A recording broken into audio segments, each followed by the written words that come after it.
Early hours of Sunday the 12th of May, a fire attack at 40 Osborne Road. Subsequently 8 people lost their lives as a result of that fire attack. The scene was devastating. A number of people from the community were out in the street and clearly couldn't understand what had gone on, and also saddened at the loss of so many people in one incident. We make our police inquiries, speak to neighbours, speak to the family,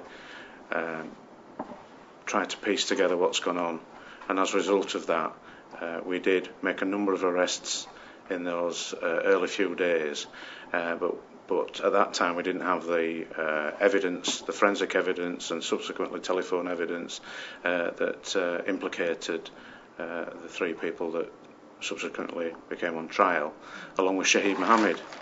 And it's really that appeal that I'm concerned about. Shahid Mohammed was one of the 4 people who was involved in the arson attack in the early hours of Sunday, the 12th of May 2002. At the time he was arrested, he was spoken to at length, but unfortunately we didn't have the evidence at that stage to charge him. Subsequently, evidence has come to light, and he is now wanted for those offences, and we have been now for 7 years on his trail, trying to find and locate him. There is some suggestion that he's in Pakistan, that he's changed his identity, that potentially he's remarried and living a life in Pakistan. There's also some suggestions that he's come back into this country, again using false identity. But these are third, fourth hand pieces of information. What I appeal to is someone who perhaps can give us more information, more definite information, more precise information as to where he is today. I appeal to anybody who perhaps has given information in the past, if they've any updated information, again to come forward. I'd also say that 7 years on, people have moved on themselves. Perhaps they've got some loyalty or misguided loyalty towards Shahid Mohammed. They may well be fearful at the time of the attack, and 7 years later they may have more strength and more conviction to come forward and pass that information to the police.